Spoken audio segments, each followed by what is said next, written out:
السلام علیکم ورحمۃ اللہ۔ الحمدللہ ثم الحمدللہ، میرا اور آپ کا سفر قرآن کے ساتھ، اللہ کے دین اسلام کے ساتھ جاری اور ساری ہے۔ اللہ میرا اور آپ کا قرآن کو سیکھنا سمجھنا آسان فرما دے، اس پر عمل ہمیں نصیب فرمائے، اور ہم سب کو اسی طرح قرآن کے ساتھ، اللہ کے دین اسلام کے ساتھ محبت و چاہت کے منزل پر گامزن کرتے ہوئے اللہ ہمیں قبر تک پہنچائے، اور حشر میں ہمیں اللہ تعالیٰ اپنے دیدار نصیب فرمائے، اور اس قرآن کی محبت کے ساتھ ہمارا ساتھ جو ہے اللہ تعالیٰ ہمیں اب حشر میں عرش کے سائے کے نیچے جمع فرمائے۔ سورہ انبیاء کے اندر ہم نے مختلف انبیاء علیہ السلام کے قصے سنے۔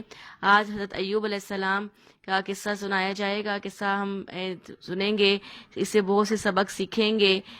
سورہ انبیاء میں 2 آیات آتی ہیں حضرت ایوب علیہ السلام کے بارے میں، اور اس کی زیادہ تر تفصیل سورہ سواد کے اندر آتی ہے۔ تو چلیں پھر 4 آیتوں کا ہم تلاوت سن لیتے ہیں، پھر انشاءاللہ العزیز اس کے ترجمے کی طرف آتے ہیں۔ وَأَيُّوبَ إِذْ نَادَى رَبَّهُ أَنِّي مَسَّنِيَ الضُّرُّ وَأَنْتَ أَرْحَمُ الرَّاحِمِينَ فَاسْتَجَبْنَا لَهُ فَكَشَفْنَا مَا بِهِ مِنْ ضُرٍّ وَآتَيْنَاهُ أَهْلَهُ وَمِثْلَهُم مَّعَهُمْ رَحْمَةً مِّنْ عِندِنَا وَذِكْرَىٰ لِلْعَابِدِينَ وَإِسْمَاعِيلَ وَإِدْرِيسَ وَذَا الْكِفْلِ كُلٌّ مِّنَ الصَّابِرِينَ وَأَدْخَلْنَاهُمْ فِي رَحْمَتِنَا إِنَّهُم مِّنَ الصَّالِحِينَ۔ شروع اللہ کے نام سے جو بڑا مہربان نہایت رحم کرنے والا ہے۔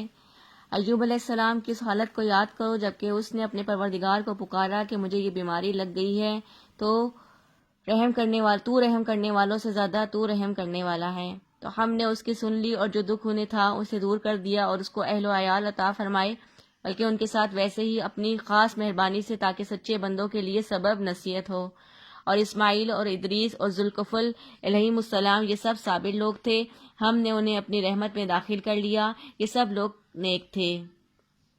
اب آیت نمبر 83 سے آیت نمبر 84 تک، ان 2 آیتوں کے اندر حضرت ایوب علیہ السلام کی بات اللہ رب العزت نے کی ہے۔ اب اس کی زیادہ تر تفصیل سورہ سواد کی آیت نمبر 44 سے شروع ہوتی ہے۔ قرآن مجید میں حضرت ایوب علیہ السلام کو صابر کہا گیا ہے۔ اللہ رب العزت کی طرف سے انہیں سخت آزمائشوں میں ڈالا گیا، جس پر انہوں نے صبر اور شکر کا دامن ہاتھ سے نہیں چھوڑا تھا۔ یہ آزمائشیں اور تکلیفیں بہت سخت تھیں۔ قرآن کے انداز سے معلوم ہوتا ہے کہ اللہ تعالیٰ نے ان کو بہت مال سے، دولت سے، دنیا سے، اولاد سے وغیرہ سے نوازا ہوا تھا، لیکن آزمائش کے طور پر یہ تمام نعمتیں آپ سے چھین لی گئیں، یہاں تک کہ جسمانی صحت سے بھی آپ محروم ہو گئے اور بیماریوں میں گھر گئے تھے۔ اب یہ بیماری کیا تھی؟ حضرت ایوب علیہ السلام کے اوپر 18 سال کے لیے ایک جلدی بیماری تھی، جس کے اوپر تمام جلد کے اوپر جو پھیلی ہوئی تھی، اور بڑی کرب اور بڑی تکلیف کے ساتھ آپ نے یہ تمام وقت گزارا تھا۔ اور یہ اتنی بڑی آزمائش تھی، نہ کہ صرف اپنے اوپر تھی، بلکہ آپ کے مال پر، آپ کے مال اسباب کی جو فراوانی تھی وہ سب کی سب قلت کی طرف چلی گئی تھی، سب ختم ہو گئی تھی، یہاں تک کہ آپ کے گھر والے بھی آپ کے ساتھ نہیں تھے۔ صرف ایک ہی بیوی کے بارے میں آتا ہے کہ جنہوں نے آپ کا ساتھ نہیں چھوڑا اور آپ کی بڑی خدمت کی تھی، بہت خدمت کی تھی آپ کی، اور 18 سال کی آزمائشوں کے بعد آپ نے برگاہ الہی میں دعا کی تھی۔ 18 سال تک آپ نے صبر کیا، اللہ رب العزت کی رضا میں راضی رہے، اور اللہ تعالیٰ نے پھر آپ کی دعا کو قبول فرمایا تھا، اور جب دوبارہ صحت نصیب کی تھی تو اللہ تعالیٰ نے پہلے سے زیادہ اچھی صحت کے ساتھ، مال و اولاد کے ساتھ آپ کو دوبارہ عطا سب کچھ فرمایا تھا۔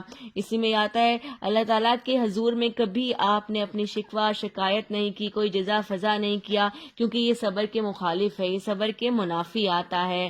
سبق کیا ملتا ہے ہمیں؟ سبق کیا حاصل کرنا ہے کہ اللہ رب العزت کی طرف سے جیسے مرضی حالات آ جائیں، جو مرضی بیماری آ جائے، جتنی مرضی مشکل پریشانی آ جائے، کوئی شکوہ نہیں کرنا اس کی بارگاہ میں، کوئی شکایت نہیں کرنی، کوئی جزا فضا نہیں کہنا، کوئی اپنے آپ کو مارنا پیٹنا نہیں ہے، کوئی اپنے آپ کو منحوس نہیں سمجھنا۔ کیوں؟ یہ سب کچھ کرنے والے اللہ رب رب العزت ہوتے ہیں. ہر اچھی بری تقدیر اللہ تعالیٰ کے پاس ہے. بیماری بھی اللہ تعالیٰ کی طرف سے آتی ہے, شفا بھی اللہ ہی دیتے ہیں. اور یہ بیماری تو آزمائش کے لیے آتی ہے, اور پھر اس بیماری کے بعد اچھی صحت, اچھا جسم, اچھی زندگی نصیب ہوتی ہے.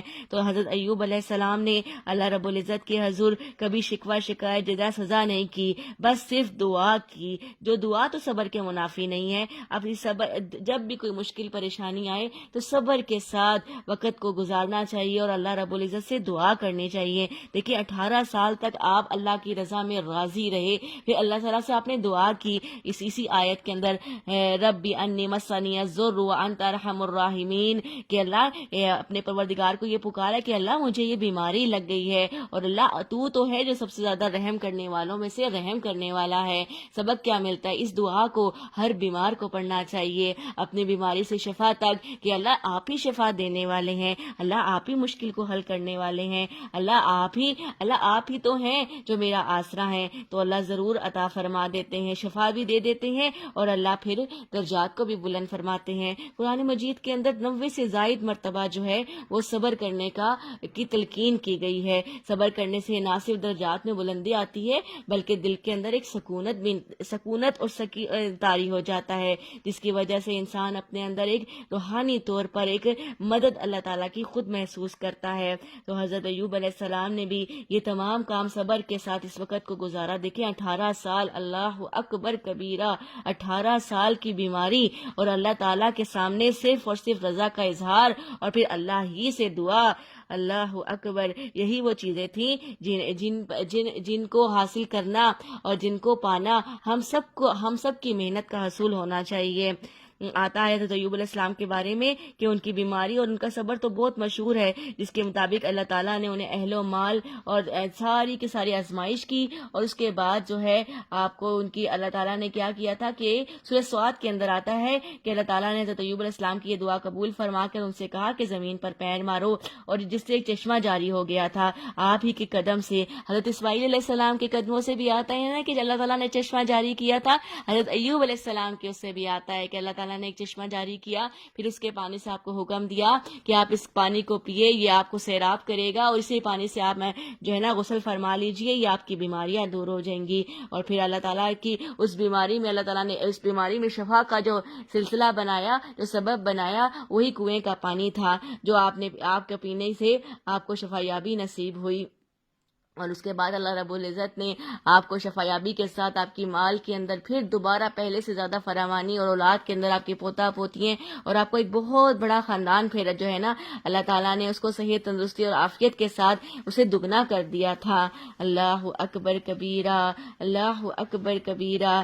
بیماری کے ایک ہی بیوی تھی جو آپ کی خدمت گزار بیوی تھی. بیماری کے دوران کسی وقت میں آپ نے ناراض ہو کر ایک قسم کھا لی تھی کہ جب میں صحت یاب ہو جاؤں گا مطلب تو میں تمہیں جو ہے نا وہ 100 کوڑے ماروں گا.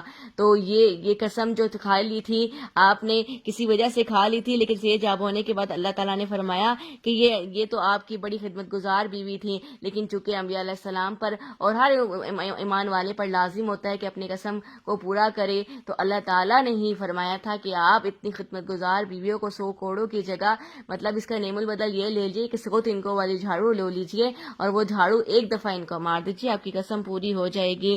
بہرحال یہ صرف نبی کے لیے جو ہے نا مختص تھا, تو آپ نے اس طرح سے صبر کے ساتھ وقت گزار کر اپنی قسم کو پورا کیا, اور اللہ رب العزت کے آگے پہلے سے زیادہ اونچا مقام اور مقرب ہوئے.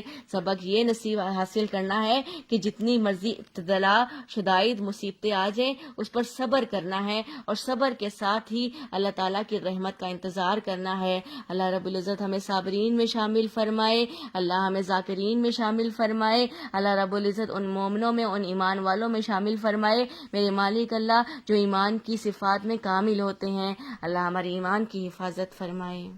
ربنا تقبل منا انک انت السمیع العلیم.